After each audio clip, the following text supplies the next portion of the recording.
Ladies and gentlemen, there comes a time in every man's life when the world grows silent, the crowd disappears, and the noise of approval fades into a deafening quiet. He stands alone, stripped of titles, possessions, applause, and even companionship. It is in this raw solitude, when all external support has vanished, that a man discovers the most powerful ally he will ever know, God. When a man has no one but God, he has everything he truly needs, for in that moment of isolation, clarity is born.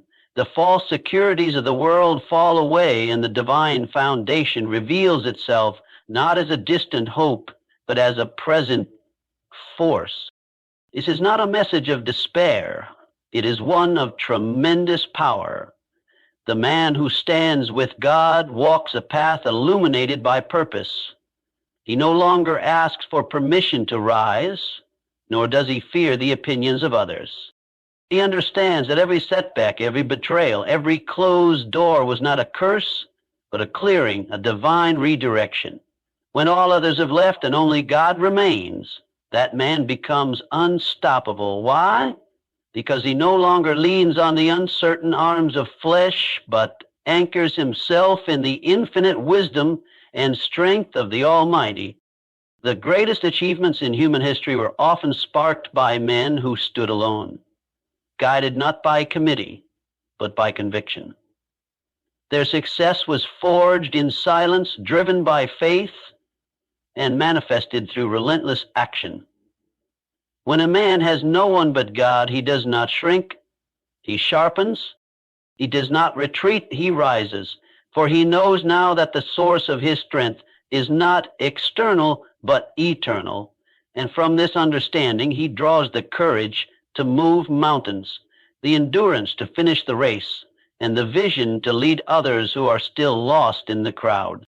Let the world fall away if it must. Let the friends depart. Let the applause fade. Because when a man is left with nothing but God, he is not empty, he is finally full. There are moments in life when every external voice disappears. The phone stops ringing, the friends vanish. The doors you once opened with ease now seem permanently closed. In this quiet, almost haunting solitude, a man is forced to face himself. Not the version he presents to the world, but the one he meets in the mirror when no one else is watching. It's in this season of isolation, when a man stands with no one but God, that he discovers a strength deeper than anything this world can offer. Society often teaches us that power is found in numbers, in networks, in influence and validation. We're conditioned to believe that if people are clapping for us, we must be on the right path. But what happens when the applause stops? What happens when no one is cheering, when no one is watching, and you find yourself walking a path alone? Most see that as failure, but for the man who understands the value of divine isolation, it is the beginning of power. Isolation is not punishment, it is preparation. It is in the quiet that God does his greatest work. The noise of the crowd often clouds our vision and distorts our purpose, but in silence there is clarity. You begin to hear the whispers of your calling, the inner voice that had been drowned out by distractions. God does not shout over chaos, he waits for silence. And once you arrive in that quiet place, you begin to see who you really are, and more importantly, who he is in you. When all else is stripped away, what remains is truth, and truth is powerful. The truth is that your worth does not come from who stands beside you, but from who stands within you. The truth is that God has never needed a crowd to make a man great. He only needs one surrendered heart, one man willing to walk the hard road, the quiet road, the road of faith over fear. Throughout history, the greatest transformations happened in seasons of solitude. Think of the visionaries, the prophets, the pioneers. Before they ever led nations or movements, they walked through valleys alone. They battled doubt, fear, and uncertainty, but they emerged refined, not because people believed in them, but because God shaped them in the silence. Solitude became their training ground, and it can become yours. When you have no one but God, every weakness is exposed, but so is every strength. You are forced to lean not on your understanding, but on his wisdom, not on your strength, but on his power. You begin to pray differently. You think differently. You see the world with a sharper lens. Because in isolation, you're no longer trying to impress, you're trying to align. You're no longer striving for attention, you're seeking purpose. Well, there's something incredibly liberating about having nothing to prove when God is your only audience, your only advisor, and your only source. Your actions become rooted in truth. You start performing and start building. You stop chasing validation and start walking in vision. So don't fear the quiet seasons. Don't resist the times when people walk away or when everything feels uncertain. That's not your ending. That's your encounter. That's where strength is born. Because when a man has no one but God, he learns that he was never truly alone and he was never truly weak. He was just being prepared for a life that would require more faith, more courage, and more depth than the crowd could ever understand.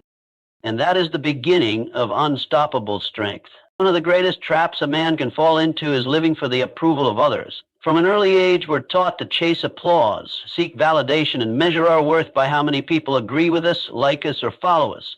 We become addicted to affirmation, enslaved by the fear of judgment, and driven by the ever-changing expectations of the crowd. But what if true power doesn't come from being accepted by the world? What if it comes from being aligned with something far greater? When a man has no one but God, the noise of public opinion fades into irrelevance. The metrics change. Success is no longer about how many people are clapping. It's about how closely you're walking with your Creator. Because the man who walks with God doesn't need permission to pursue his purpose. He doesn't pause to seek applause. He doesn't dilute his mission for the comfort of the masses. He lives by principle, not popularity. Worldly approval is fleeting. One moment they love you, the next they forget your name. People will cheer for you as long as you do what they expect. The moment you step out of their box, their cheers turn to silence, or worse, criticism. If your identity is rooted in their approval, you'll constantly shift who you are just to stay in their favor. But when your identity is rooted in divine alignment, you stand firm, even when you stand alone. You see, divine alignment isn't about pleasing everyone. It's about obeying one. It's about tuning into the still small voice that leads you toward purpose even when the crowd can't see it, especially when the crowd can't see it. That's where real courage lives. That's where legacy is built. The man who chooses divine direction over social consensus is the man who ultimately changes the world. Alignment with God often means misalignment with people, and that's okay. History is full of individuals who were misunderstood, mocked, even rejected, until time proved their vision was divine. They didn't wait for applause. They didn't adjust their mission to fit the moment. They stayed true to their calling, even when it cost them their comfort. And in the end, they left a mark that approval chasers never could. So ask yourself, are you chasing applause or chasing assignment? Are you molding your life to be liked or to be led? Because there is a massive difference between being liked and being led. One is temporary and fragile. The other is eternal and unshakable. When you seek alignment with God first, everything else falls into place. You stop asking, will they accept me? And start asking, am I obeying what I was created to do? That shift changes everything. It frees you from comparison. It releases you from fear. It unlocks a level of peace and power the world can't give, and more importantly, it can't take away. So let them talk. Let them misunderstand. Let them walk away if they must. Your mission is not to make them comfortable. It's to stay aligned. Because when a man lives for God's approval over man's applause, he becomes unstoppable. He no longer reacts to the highs and lows of public opinion. He walks in authority. He speaks with conviction. He builds with purpose. and he lives a life that echoes beyond his own generation. Live for alignment, not applause. The crowd will fade, but your calling won't. Every man at some point in his journey will stumble. Doors will slam, friends will leave, plans will collapse. What once looked like progress may suddenly feel like punishment. These moments, the betrayals, the rejections, the failures, sting. They leave wounds that run deep and questions that echo, why did this happen? Why now? Why me? But here's the truth. Every great man eventually learns. Setbacks are not the end. They are divine setups, hidden opportunities, disguised as defeat. When a man walks with no one but God, he starts to see life through a different lens. The things the world calls failure, he begins to recognize as redirection. The no that crushed him was protection. The relationship that ended was release. The door that closed wasn't shutting him out, it was guiding him in.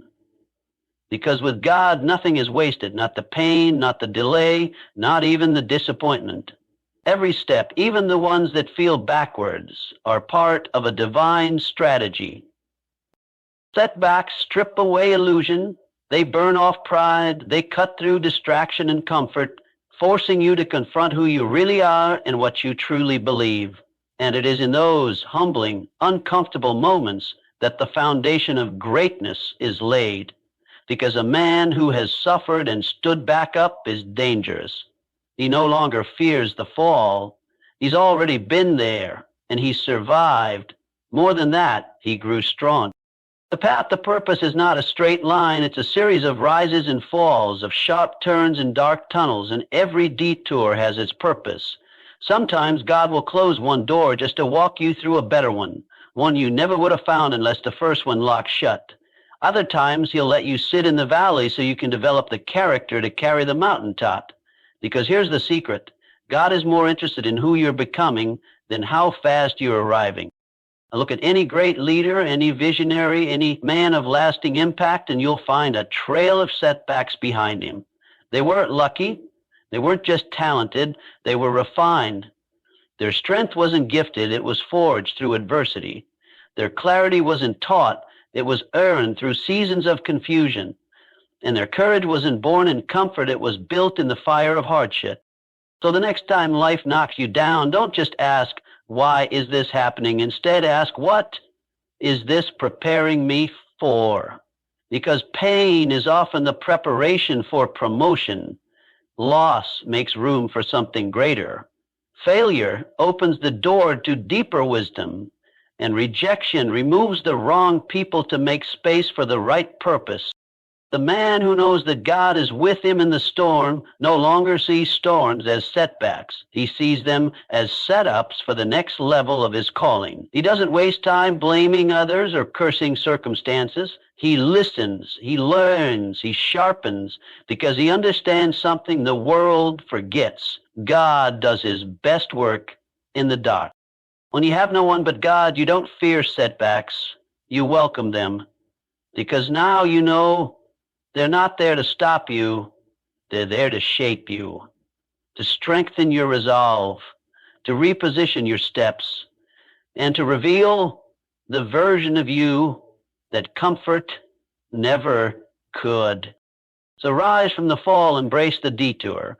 Walk through the fire with your head held high, because your setback is not your sentence, it's your setup.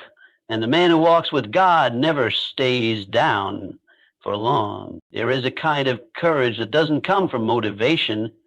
It doesn't come from confidence, education, or even experience. It comes from one thing, faith. And not just belief in self, but belief in something far greater. Belief in God, in divine timing, in purpose that runs deeper than circumstances. When a man has no one but God and his faith becomes his foundation, he steps into a version of himself that fear can no longer intimidate. Because here's the truth, faith is not blind. It sees what others can't. It hears what hasn't been said yet. It walks toward what doesn't exist yet with the confidence of someone who's already seen the outcome. That's the kind of courage the world can't manufacture. That's the kind of courage you don't learn in safe places. It's born in fire, built in storms, and anchored in trust. A man without faith may be bold in comfort, but he breaks under pressure. The moment things go wrong, he wavers. But the man whose courage is fueled by faith, he walks through the valley with fire in his eyes. He doesn't deny fear. He just refuses to bow to it. He understands that fear may speak, but it doesn't get to lead. Faith does. Faith transforms hesitation into action. It turns doubt into direction. It says, I don't need to know the whole path to take the first step. That's how mountains are moved, not by certainty, but by trust, not by comfort, but by conviction. And when a man walks with God, he learns to act not based on what he sees, but on what he believes, because he knows that the unseen is often more real than the visible. Unstoppable courage doesn't come from having all the answers. It comes from knowing who holds the answers. And when your faith is fixed on God, your steps become bold, your voice becomes steady, and your presence becomes unshakable. Not because you're perfect, but because you're anchored. When your foundation is the unchanging nature of God, you don't quit when doors close. You don't shrink when giants show up. You stand. You move forward even when it's dark, even when the path is unclear, even when the crowd says it's impossible. That's what faith does. It gives you permission to believe beyond logic, to endure beyond reason, and to act when others are paralyzed. It rewrites the limits placed on your life. And here's the beauty of it. This kind of courage can't be stolen. It doesn't depend on popularity. It doesn't come from praise. You could be broke, betrayed, abandoned, and still walk like a king. Why? Because when you have faith, you're already rich in the one thing no man can take, divine purpose. You're backed by a force that cannot fail.